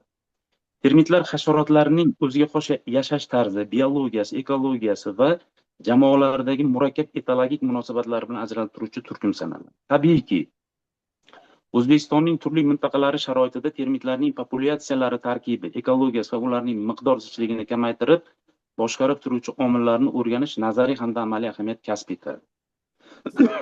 Mazkur dissertatsiya ishi shu yo'nalishdagi muammolar yechimini topishga qaratilgan va u kirish, to'rbob, xulosa, foydalanilgan adabiyotlar ro'yxati va ilovalar hamda hajmi 112 betni tashkil etgan. Yuqoridagi fikrlarga asosan, demak, dissertatsiyada ko'rsatilgan kamchiliklar va men qaror qismini sizlarga havola qilaman. Dissertatsiya avtoreferati va chop etilgan maqolalar ishning mazmun va mohiyatini o'zida to'lig'icha ifodalaydi. Ibragimovning dissertatsiya ishini tahlil qilish jarayonida quyidagi xato va kamchiliklar mavjudligi qayd etildi. Demak, birinchisi, tadqiqot natijalarining joriy qilinishi qismida Metaxrizium, Anizoplia, Zamburug'shtam va Ferula o'simligi poyasi asosida tayyorlangan atrof muhit uchun zararsiz bo'lgan biologik yem-xo'rak bo'yicha materiallar keltirilgan. Ammo ilmiy yangilik qismida esa Populus pruinosa plus Metaxrizium Anizoplia patogenli yem-xo'rak yaratilgan deb keltirilyapti.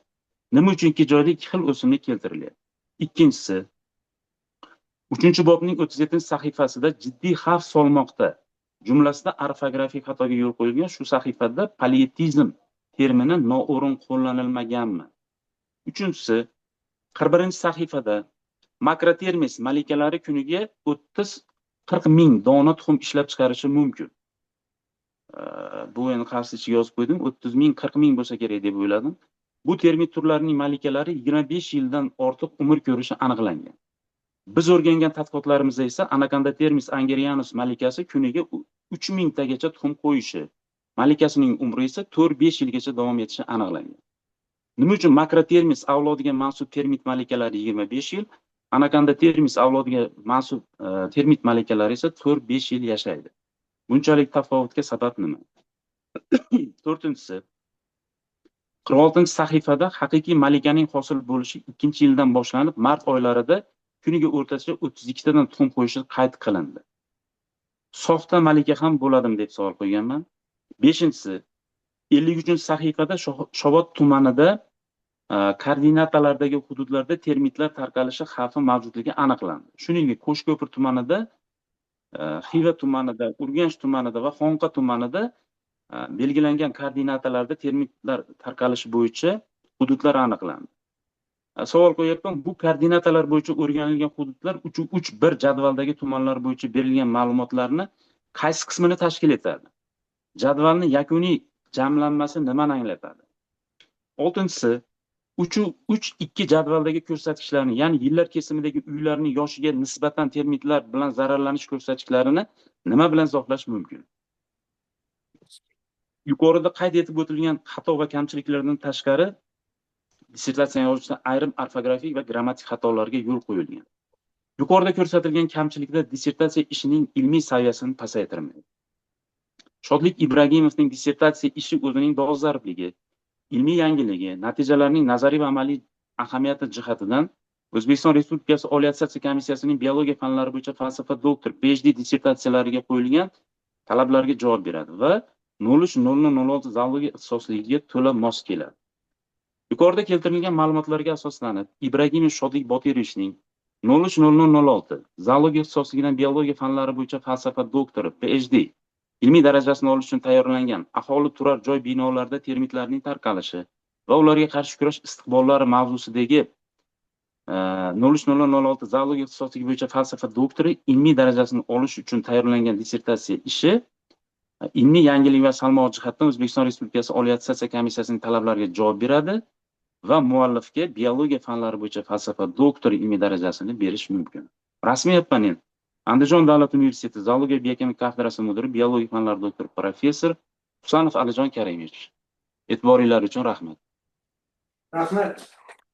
Alijon Karimovich dissertatsiya ishiga yozgan rasmiy taklifingizni o'qib eshittirdi va o'z fikrlarini bildirdi. Endi ikkinchi opponentning ko'rsatgan kamchiliklari va takliflariga o'z munosabat bildirish uchun Ibragimov Shodlikka beriladi. Marhamat qiling. Hukumat vaqtimizdan yamasdan dissertatsiya vaqtlarini ko'rib berganingiz uchun samimiy minnatdorligimni bildiraman va ko'rsatilgan kamchiliklarga quyidagi javob beraman. Birinchi kamchilik uchun javob. Tadqiqotlarimiz davomida asosan ikkita tajribani amalga oshirdik. Ikkita o'simlikda tajriba amalga oshirilgan bo'lib, Metarhizium anisublia zamburug'i bilan Firul o'simligi, Metarhizium anisublia zamburug'i bilan Populus prunos o'simliklari. Firullar kevarak o'simligi bo'lib, Populus prunos terak o'simligi bo'lib, terak o'simligiga qaraganda kevarak o'simligi keng miqyosda tarqalganligi uchun ma'lumotlarni jariy qilish bandiga Firul o'simligini kiritganmiz. Ikkinchi kamchilik uchun javobim politizm. Termitlarning koloniyasida politizm tushunchasi xos bo'lib, bu termitlarning kastalari, ya'ni guruhlarga bo'linishi. Bu yerda termitlar asosan vazifalarni o'zaro bo'lishib olib, bitta termit koloniyasidagi guruh barcha vazifalarni o'ziga oladigan bo'lsa, termitlarni nobud bo'lishiga olib keladi va shu hisobda politizm tushunchasi qo'llaniladi. Odatda ilmiy adabiyotlarda termitlarni 10 yildan 25 yilgacha yashashi keltirilgan bo'lib, bizlar tadqiqot davomida o'rgangan paytimizda termitlar 4-5 yil davomigacha umr ko'rishi aniqlandi. Va undan tashqari makrotermit zavloti juftlashgan paytda o'z hajmiga nisbatan 100 barobargacha kattalashadi. Anaconda termit, Angurnus termit vakillari esa juftlashgan paytda 2-3 santimetrgacha yetadi. Shu asosida tuxum qo'yish orasidagi tafovutlar kelib chiqadi. Keyingi kamchilik uchun javobim termitlarning oilasida asosan bitta malika termit bo'lib, unga o'rinbosar sifatida malika termitlar tanlab olinadi. O'sha yerda malika termitlar soxta termitlar emas, o'rinbosar termitlar sifatida qaralsa, to'g'ri hisoblanadi. Keyingi kamchilik uchun javobim Xorazm viloyatini barcha tumanlarida olib borilgan tajribalarimiz davomida o'sha tumanning mahallalarining koordinatalari keltirilgan bo'lib, bizlar buni umumiy hisobda bitta jadvalda tuman misolida keltirib o'tganmiz. Keyingi kamchilik uchun javobim uylarning yoshiga nisbatan termitlar bilan zararlanishi asosan eski uylarda fundamentning yo'qligi, fundamentning tuproq yuzasi bilan bir xil bo'lib qolganligi va qurilishdagi nuqsonlarni inobatga oladigan bo'lsak, eski uylar odatda termitlar tomonidan ko'plab zararlanishga uchramoqda. Quyidagi ko'rsatilgan kamchiliklarga javobim shulardan iborat.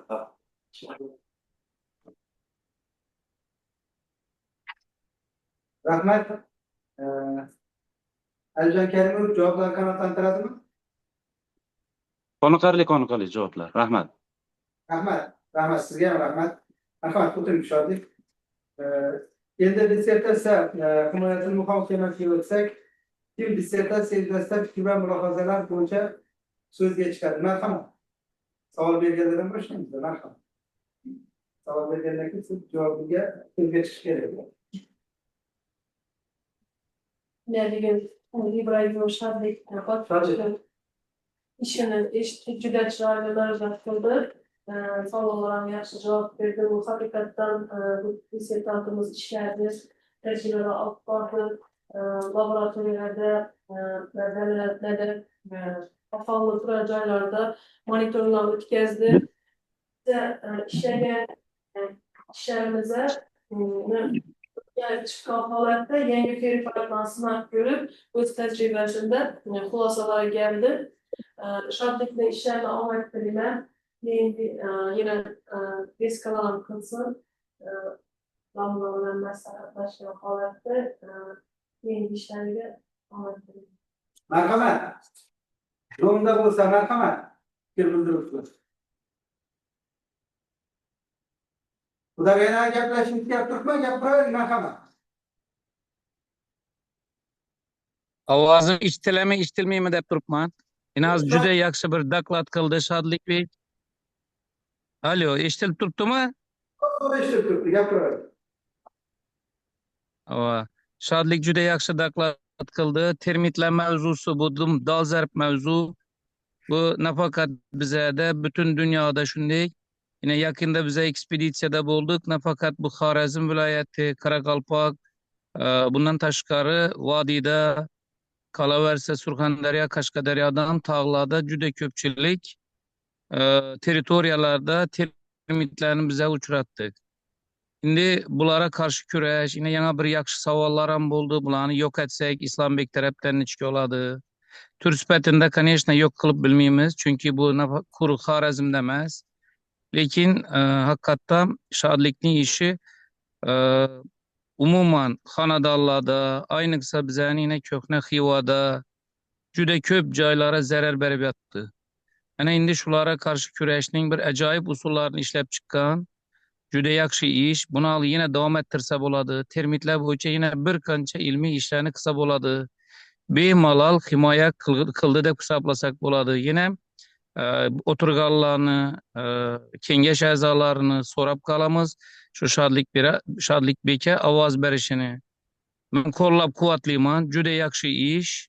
İşlerine rivoj deyman. O'zina sog'lik, mustahkam, oilasina tinchlik. Shodlikni ko'pdan taniymiz. Mehnatkash, intiluvchan, juda bir ajoyib yigit. Ishlarni omad, hammangizga sog'lik, salomatlik. Ishlaringizga rivoj tilayman. Kengashning ishini ham rivoj. Rahmat, rahmat. Marhamat. Mumkin bu qanday? Marhamat. Hozir yaxshi termitlar haqida ularga qarshi kurashuv bo'yicha yaxshi bayonot tingladik. Ibragim Shodlik Vatirevichning ilmiy izletlov vaqtida ishlagan жұмысларын aniq yoritib berdi, ko'rsatdi. Ularga qarshi kurashuv yo'llarini qo'llaganligi, ularning natijalarini aniq dalillarмен ko'rsatib berdi. Mаған unagan jeri sol bayonoti. Ondan keyin so'rovlarga da aniq, tiniq, ablarinmasdan javob berdi. Bu жұмысты haqiqatdan ishine kirib o'zi ishlaganligini belgilab berdi. Haqiqatdan mine ustozlarimiz ham aytib o'tdi. Bu termit mashg'alasi tek qana O'zbekistonda emas, butkul dunyo yuzida, O'zbekistonda so'ning ishinde men o'zim Qoraqalpog'istonda turadigan bo'lsam, ko'plagan rayonlarda, ekspeditsiyalarda ko'rib o'tirman. Sol uylarning töbesin, ağaç nelerini jep taslaganligi, hattoki bu termit bir şаңарақтың көптеген insonlarning o'lib ketuvine de yaqin voqealar bo'lganda, so töbesin jep taslab, butkul töbesi şayishib o'tgan yerinde түсіп ketganligi.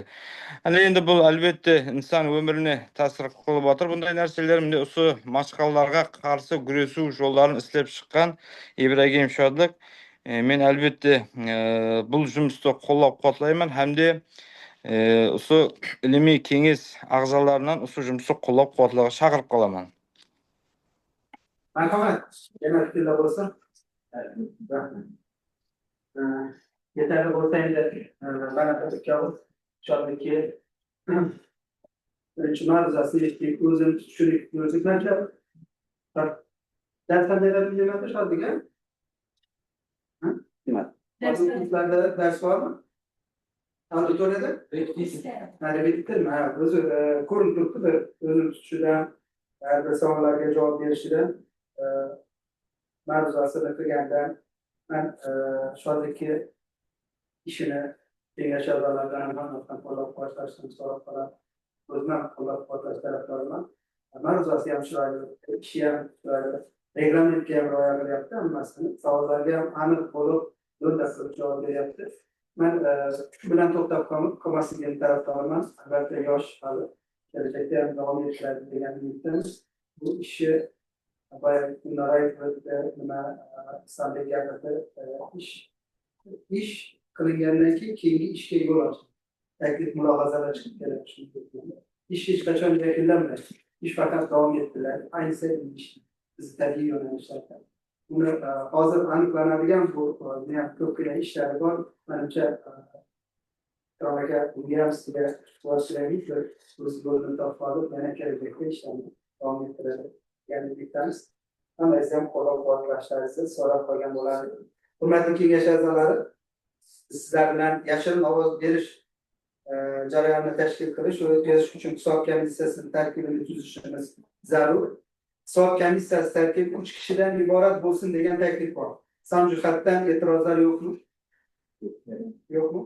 Bunda quyidagi tartibda hisob komissiyasi tuzish bo'yicha taklifam berilgan.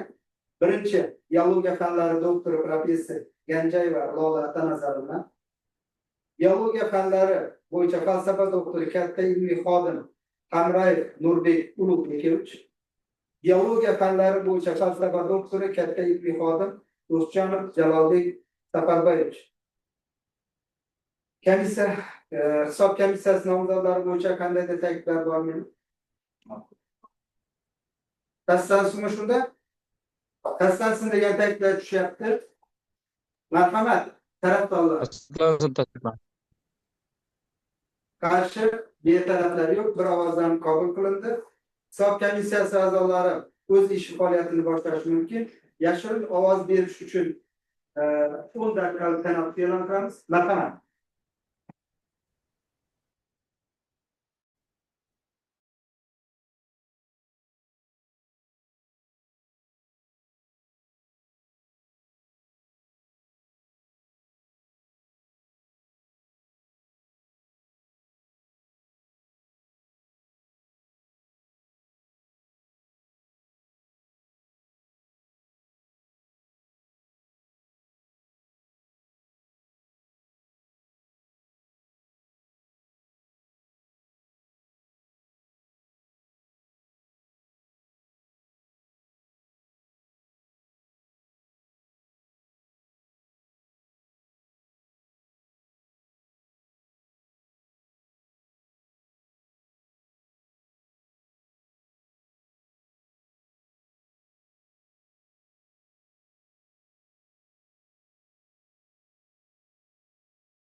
Hop, chiqmayapti.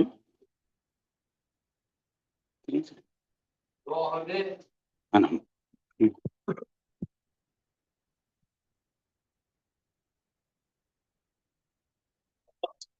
Ha, ular ko'rinyapti. Mana Ma'mun akademiyasini.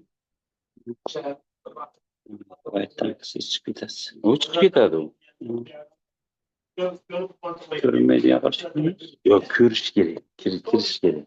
Ovoz berish nima bo'ldi bilib qo'yishim kerak. Hozir nimadasiz, zoomlasizmi? Yo'q, ana ovoz ham chiqmayapti. Onu o'chirib.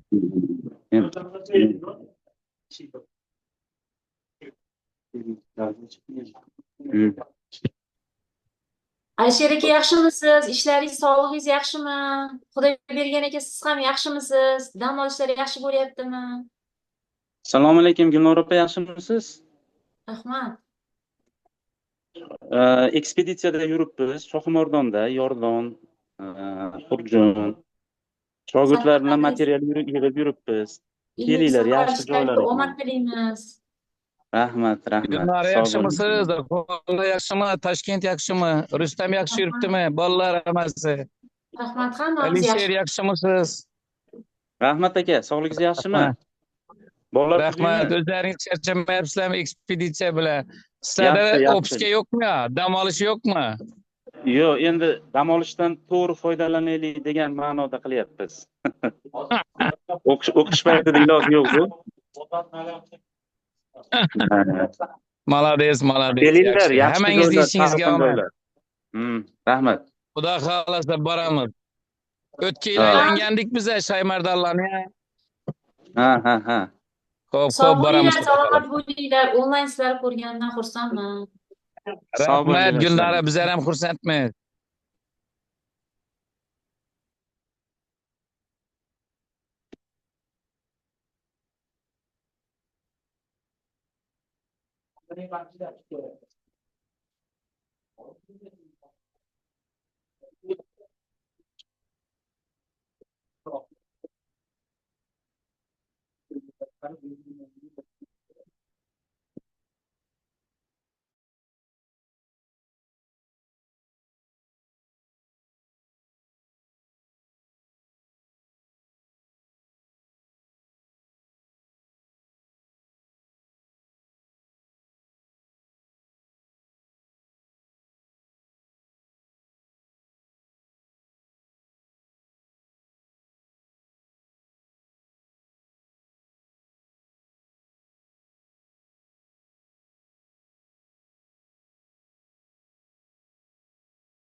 Bo'ldimi? Ha. Hurmatli kengash a'zolari, kengash majlisini davom ettiramiz. Hisob komissiyasi yashirin ovoz berish natijalarini e'lon qilish uchun so'z hisob komissiyasi raisi, biologiya fanlari doktori, professor Ganjayeva Lola Atanazorovnaga. Marhamat. Assalomu alaykum. Kengash raisi, a'zolari, hurmatli mehmonlar. Bugun ertaga shogirdlar terishining 13.06 zoologiya ixtisosligidan biologiya fanlari bo'yicha falsafa doktori darajasi yuzasidan hisob komissiyasining majlisini 11-sonida tayyorlaymiz. Saylangan komissiya tarkibi biologiya fanlari doktori professor Ganjayeva va katta ilmiy xodim Xonarayev, mamlakat ilmiy xodim Ruslanov saylangan. Hisob komissiyasini shuni saylangan ovozni tayyorlamoqda Majlisdagi kengash a'zolaridan 13 kishi qatnashish bilan, shu jumladan 9 kishi fan doktori tarqatilgan byudjetlar soni 13 yaroqsiz qolgan byudjetlar yo'q, qo'shimcha byudjetlar yo'q, ovoz berish natijasi. Ibragim Shodib Bakirovichning 13.06 zoologiya ixtisosligidan biologiya fanlari bo'yicha falsafa doktori PhD darajasini berish uchun quyidagicha ovoz beradi. Tarafdorlar 13 ta, demak 100%, tarafdorlar yo'q, yaroqsizlar yo'q. Hurmatli kengash a'zolari, hisob komissiyasi raisiga savollar bormi? Savollar bo'lmasa, hisob komissiyasining bayonnomasini tasdiqlash haqidagi taklifga ilmiy kengash a'zolarini ovoz berishni so'raymiz. Tarafdorlar. Qarshi, betaraflar yo'q. Taklif bir ovozdan qabul qilindi. Endi dissertatsiya tasnifiy belgilarini belgilab olsak. Kengash tomonidan xulosa loyihasi va tasnifiy belgilar tayyorlangan va sizlarga tarqatilgan. Bormanmadan ushbu dissertatsiyani tasnifiy belgilari bo'yicha kimda qanday fikrlar bor?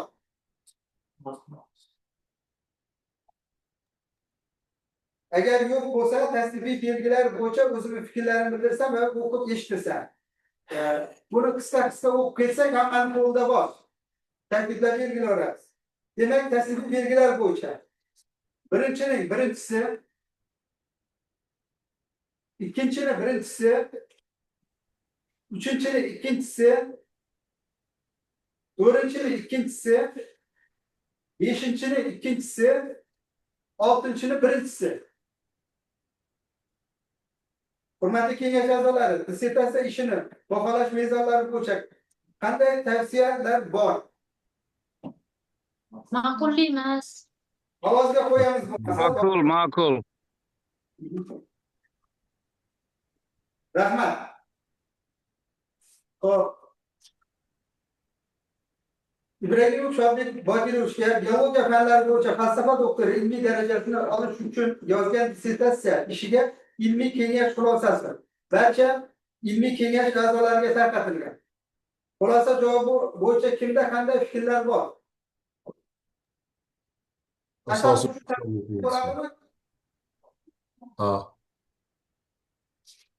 marhamat. Bo'ladimi asosiy Asos sifatida qabul qilsak bo'ladi. Rahmat, kimda fikrlar bo'lsa yozma kotibga berasizlar yana. Shunga qarab to'g'ri. Ilmiy kengash xulosasini tasdiqlash haqidagi taklifga munosabat bildirsangiz. Tarafdorlar. Qarshi, betaraf yo'q. Rahmat, bir ovozdan kengash xulosasi tasdiqlandi. Hurmatli ilmiy kengash a'zolari, ruxsatingiz bilan yashirin ovoz berish natijasiga va bildirilgan fikrlarga asosan ilmiy kengash qarorini o'qib eshittirsam.